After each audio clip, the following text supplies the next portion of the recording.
Pak Ustaz,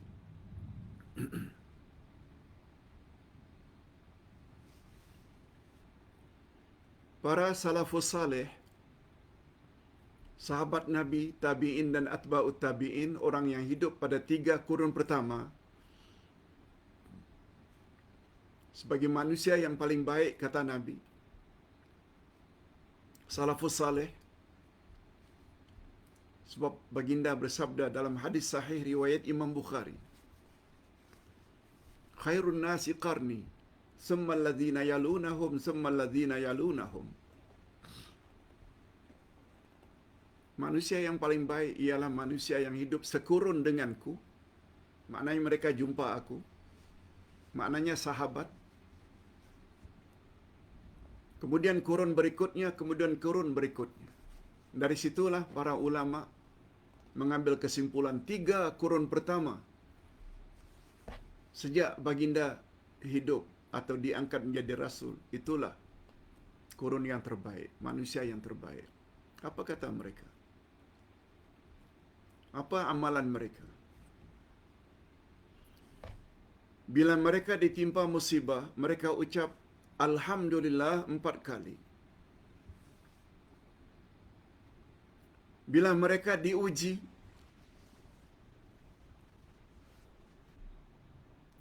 Ustaz ditanya oleh seseorang yang diuji oleh Allah, keluar dari farmasi, terjatuh di tempat yang agak tinggi, lalu patah kakinya.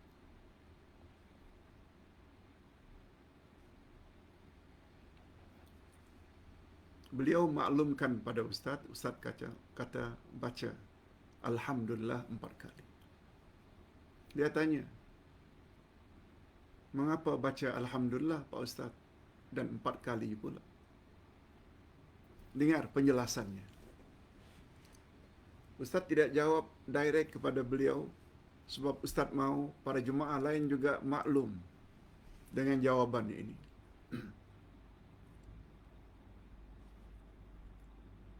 Ujian daripada Allah sebenarnya itu nikmat. Nah, bagi orang yang tak faham, lagilah tak faham. Dapat sakit ke, patah kaki ke, baca Alhamdulillah. Mengapa 4 kali pula? Bukan menyumpah-nyumpah. Wah, sial betul lah. Inilah. Bukan. Orang beriman tak macam itu. Dia akan ucap Alhamdulillah. Kali pertama Alhamdulillah. Karena dia yang diuji Allah itu tergolong orang yang Allah sayangi. Tergolong orang yang Allah cintai.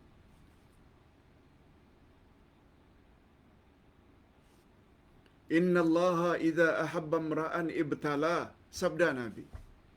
Sesungguhnya Allah apabila sayang, cinta kepada seseorang, diujinya orang itu.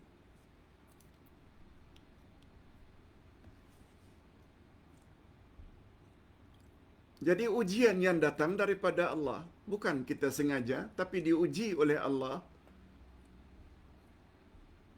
Kita bawa kereta, tiba-tiba dilanggar orang. Alhamdulillah.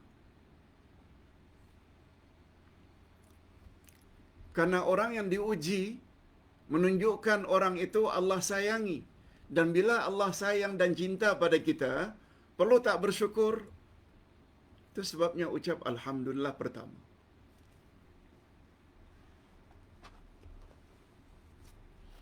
Alhamdulillah yang kedua. Tidak seorang pun yang diuji oleh Allah dengan sesuatu musibah kecuali Allah hapuskan dosa-dosanya. Walaupun, kata Nabi, kamu tercucuk oleh selumba. Tahu selumba? Duri atau kayu yang tajam menusuk kulit kita. Sakit. Walau sekecil itu ujian dari Allah. kamu ada hak dosa-dosamu diampuni oleh Allah. Bila dosa kita diampuni, perlu tak bersyukur? Alhamdulillah. Alhamdulillah yang kedua. Yang ketiga, bila diuji oleh Allah, ditimpa oleh Allah musibah, kita dituntut untuk sabar. Dan sabar balasannya tidak ada limitnya. Sebagaimana firman Allah dalam surat Az-Zumar, kalau tak salah ayat 10, A'udzu billahi minasyaitonir rajim. Innama yuwaffas sabiruna ajrahum bighairi hisab. Innama yuwaffas sabirun. Sesungguhnya Allah akan beri kepada orang-orang yang sabar ganjaran untuk mereka bighairi hisab.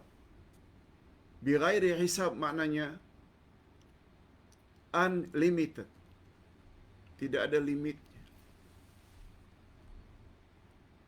Nah, kalaulah ganjaran pahala diberi oleh Allah untuk orang sabar sedemikian banyak, perlu tak ucap Alhamdulillah? Alhamdulillah lagi. Habis makan, Alhamdulillah. Habis minum, Alhamdulillah. Sampai ke destinasi, selamat dalam perjalanan, Alhamdulillah. Syukur.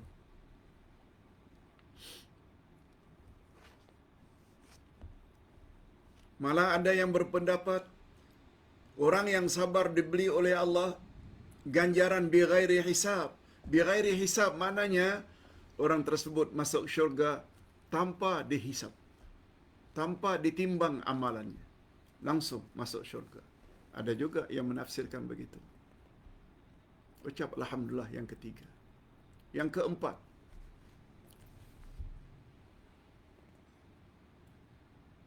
ujian Allah atau musibah yang menimpa terbagi dua.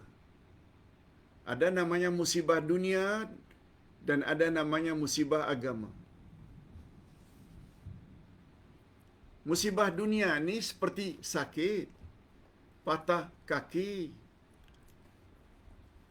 ekonomi merudum,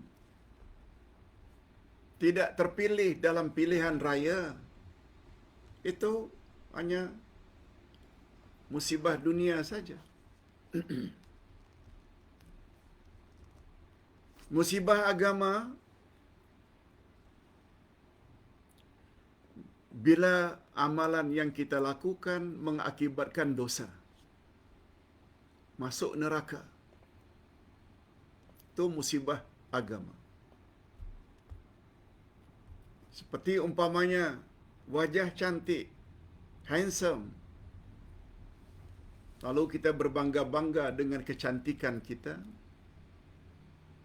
kita hina orang-orang yang tidak cantik,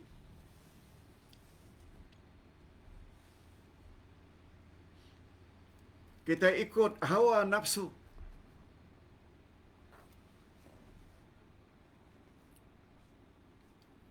lalu kita gunakan kecantikan kita untuk melayan laki-laki jantan-jantan yang jahat.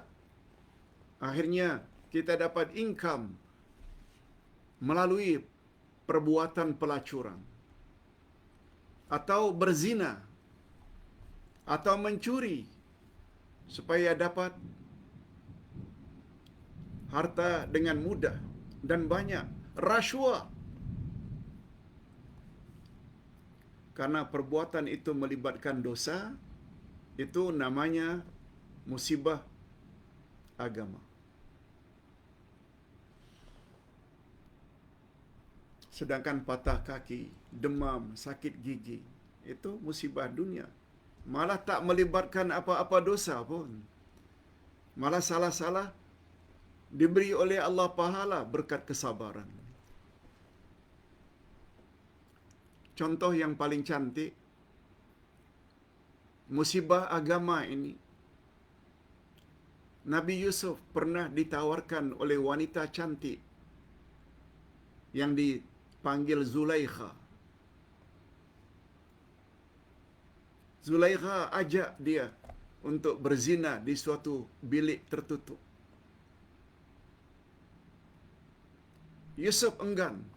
Yusuf lari. Dikejar oleh Zulaikha. Ditarik bajunya sampai koyak di bahagian belakang. Keengganan Yusuf melayan kehendak Zulaikha, itu maknanya beliau terhindar daripada musibah agama. Sebab zina itu dosa. Dia lebih memilih untuk masuk penjara gara-gara tidak mau melayan kehendak isteri menteri zaman itu, Zulaikha. Karena suaminya Aziz, seorang menteri zaman itu. Diugut akan masukkan Yusuf dalam penjara kalau tidak melayan kehendaknya. Lalu Yusuf mengambil kesimpulan. Disebut oleh Allah dalam surat Yusuf, As-sijnu ahabbu ilaihi. Aku lebih suka masuk penjara daripada melayan kehendak wanita itu. Itu dia, orang yang kuat agama. Nah, ucap sekali lagi Alhamdulillah kalau hanya sekedar patah tulang. Sebab itu tidak melibatkan dosa. Wallahu a'lam. Agak panjang jawaban Ustaz. Mohon maaf. Pak Ustaz, Al-Quran adalah kalamullah.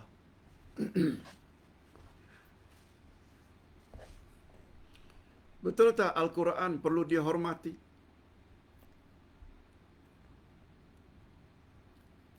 Itu sebabnya kita letak Al-Quran di tempat yang tinggi biasanya, terpelihara.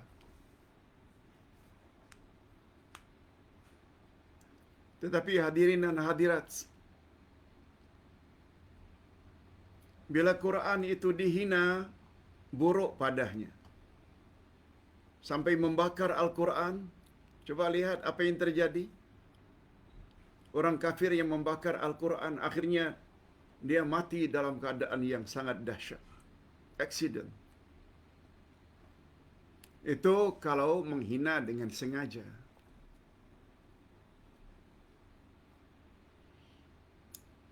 Pertanyaan ini muncul dari seseorang berkaitan dengan Shopee. Kitab-kitab yang Ustaz tulis, Al-Asma'ul Husna ke, tafsir ke arah memahami Al-Quran dan Al-Hadis ke, penuh dengan ayat-ayat Quran. Kalau dikirim melalui Shopee, JNT, dan lain-lain, kitab-kitab tersebut dicampak-campak.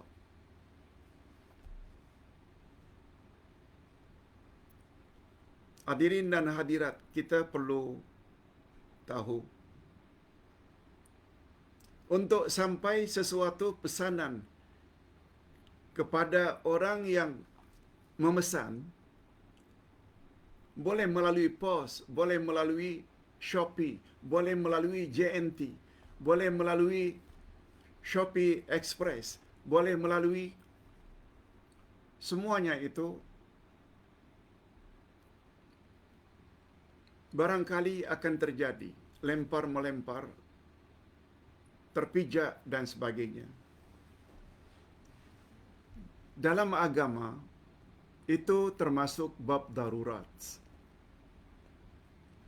Bukan sengaja kita tidak menghina Al-Quran. Kita tidak mendapatkan Quran.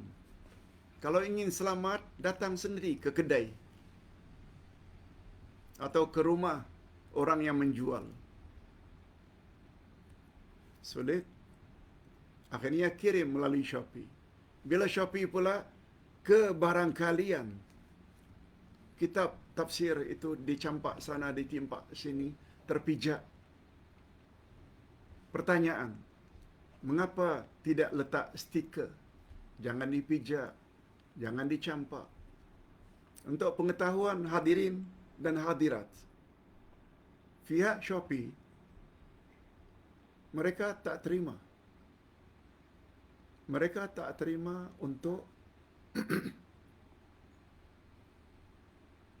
menerima untuk disampaikan kepada orang yang berpesan bila mereka tahu itu Al-Quran.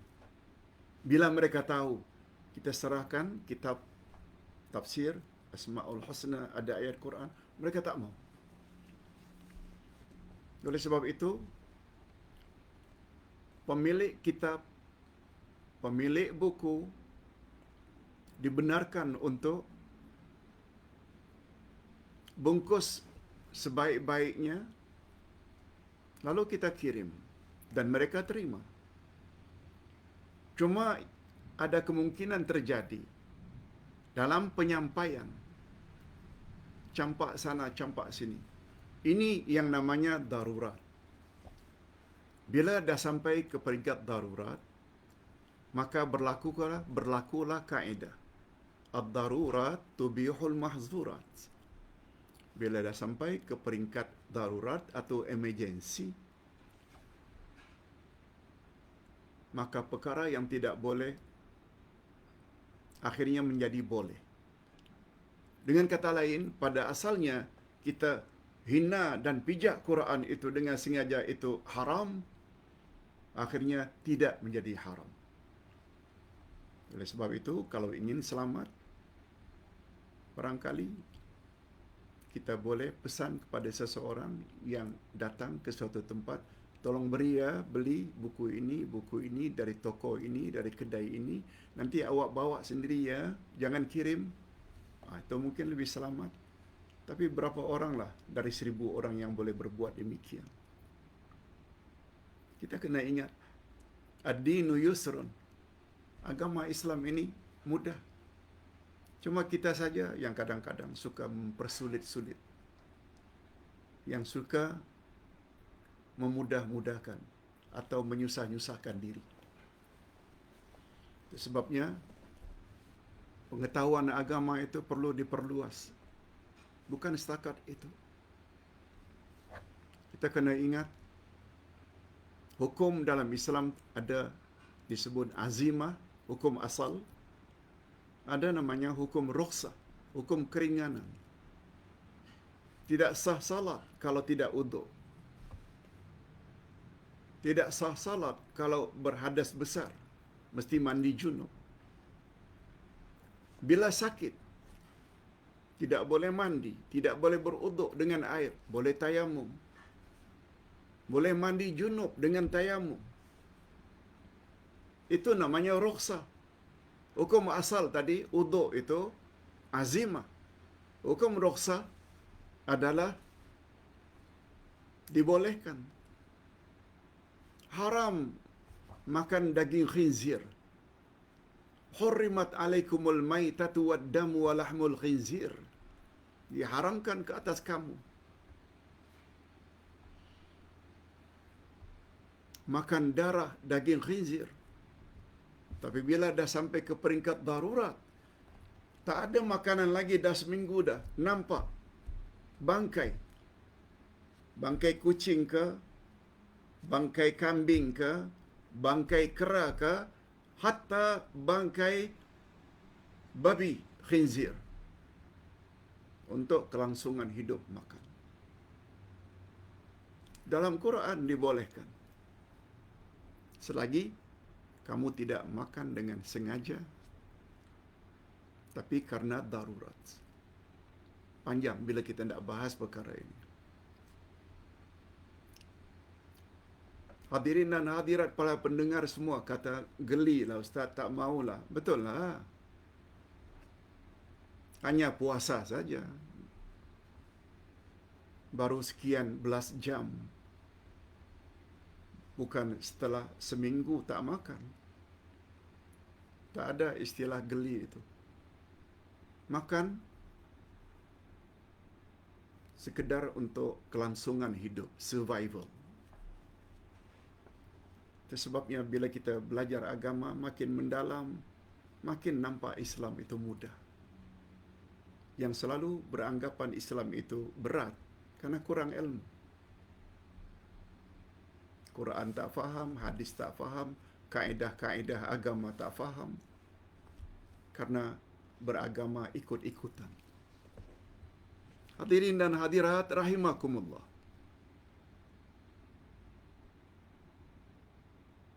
Pak Ustaz, boleh tak doa ini diamalkan? Doanya bagus. Allahumma ja'al li nuran fi qalbi. Ya Allah, jadikanlah di dalam hatiku nur, cahaya. Wa nuran fi qabri.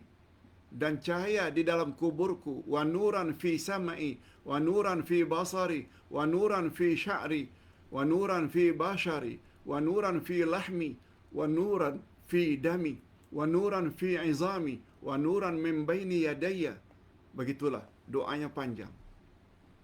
Ya Allah, jadikanlah cahaya pada hatiku. Jadikanlah cahaya dalam kuburku. Jadikanlah cahaya di dalam pendengaranku. Jadikanlah cahaya pada pandanganku. Jadikanlah cahaya pada rambutku. Jadikanlah cahaya pada dagingku. Jadikanlah cahaya pada tulangku. Jadikanlah cahaya di depanku, di belakangku, kananku, kiriku, atasku, bawahku. Pertanyaannya, boleh tak Pak Ustaz doa ini diamalkan? Jawabnya boleh. Semua kita menginginkan nur. Nur lambang hidayah. Cahaya itu lambang cahaya. Cahaya itu lambang hidayah. Kegelapan itu adalah lambang kekufuran dan kesesatan. Boleh. Pak Ustaz, kenapa tiba-tiba Pak Ustaz ingin cuti? Apakah Pak Ustaz akan bermusafir bersama kakak?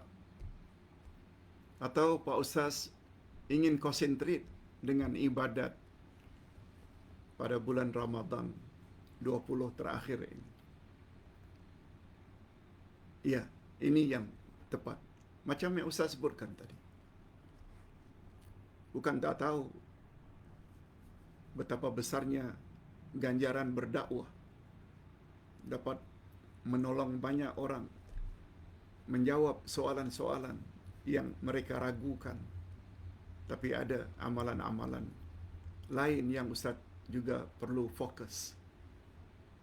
Terutama penulisan, i'tikaf, baca Quran dan lain-lain. Mudah-mudahan pertemuan kita untuk sesi ini bermanfaat hendaknya. Mohon doa untuk Ustaz dan keluarga supaya diberi oleh Allah kekuatan, kesehatan, lebih-lebih lagi dalam bulan Ramadan ini. Dan doa juga mudah-mudahan kita dapat jumpa lagi nanti sebulan yang akan datang dalam majlis yang sama. Sambungan pelajaran-pelajaran yang telah berlalu. Kita akhiri dengan doa. Alhamdulillah Rabbil Alamin. Wassalatu wassalamu ala asyrafil anbiya'i wal mursalin. Wa ala alihi wa sahbihi ajma'in. Rabbana zidna ilman nafi'a wa rizqan tayyiba wa amalan mutaqabbala. Ya Allah, anugerahkanlah kepada kami ilmu yang bermanfaat, rezeki yang halal, baik lagi diberkati, serta amal-amal yang diterima. Rabbana ufir lana dhunubana wali walidina warhamhum kama rabbawna sighara. Ya Allah, ampunkanlah dosa kami dan dosa ibu bapa kami. Dan cucurilah mereka, ibu bapa kami masing-masing, sama ada yang masih hidup atau yang telah meninggal dunia. Kasih sayang-Mu, Ya Allah, sebagaimana mereka telah didik kami sejak dari kecil. Rabbana hablana min azwajina wa zurriyatina qurrata a'yun waj'alna lil muttaqina imama. Ya Allah, berilah kami pasangan hidup dan zuriat keturunan yang menyedapkan pandangan mata dan hati kami, dan jadikanlah kami pemimpin orang-orang yang bertakwa. Rabbana taqabbal minna du'ana wa salatana wa siyamana wa qiyamana wa takhashu'ana wa ta'abudana wa tammim taqsirana ya Allah ya arhamar rahimin. Ya Allah, terimalah salat kami, puasa kami, qiyam kami, khusyuk kami, ibadat kami. Dan mohon ampunan ya Allah andai kata terdapat di sini kekurangan dalam kami beribadat kepadamu. Allahumma la sahla illa ma ja'altahu sahla wa anta taj'alul hazna idza syi'ta sahla. Ya Allah, tidak ada kemudahan kecuali jika Engkau jadikan ia mudah. Dan Engkaulah yang menjadikan kesulitan yang jika Engkau berkehendak semua kesulitan akan menjadi mudah. Allahumma ja'alna fi nuhurihim wa na'udzubika min syururihim. Ya Allah, kami jadikanlah kepada musuh-musuh kami dan musuh-musuhmu. Kami jadikan Engkau pada leher mereka. Dan kami mohon, ya Allah, lindungilah kami daripada kejahatan-kejahatan mereka. Allahumma khtim lana bihusnil khatimah wa la takhtim alaina bisu'il khatimah. Ya Allah, berilah kami husnul khatimah, akhir yang baik, meninggal dunia dalam keadaan iman yang mantap dan taqwa, dan jangan Engkau akhiri hidup kami dalam keadaan su'ul khatimah. Ya Allah, panjangkanlah usia kami agar kami dapat menambah lagi ilmu dan amal-amal saleh kami. Panjangkanlah usia kami sehingga kami dapat meneruskan lagi pelajaran pada bulan Syawal nanti, sebulan dari sekarang. Berilah kami kesehatan dan panjang umur kami, ya Allah, supaya kami boleh menambah lagi perbekalan dan memperbaiki bekalan kami untuk kami bawa ketika menghadap-Mu di akhirat nanti. Wa sallallahu ala nabiyyina Muhammad wa ala alihi wa sahbihi ajma'in. Subhana rabbika rabbil izzati amma yasifun. Wa salamun alal mursalin walhamdulillah rabbil alamin. Dan pesanan Ustaz terakhir sebelum kita baca tasbih kafarat, walaupun kita tidak ada kelas atau kuliah online, tapi bila ada pertanyaan, boleh kirim melalui grup. Boleh kirim sama ada telefon pribadi Ustaz 012-205-6040 kalau ingin mengajukan pertanyaan. Silakan. Ustaz akan jawab insya-Allah melalui grup. Subhanakallahumma wa bihamdik asyhadu an la ilaha illa anta astaghfiruka wa atubu ilaik. Wassalamualaikum warahmatullahi wabarakatuh.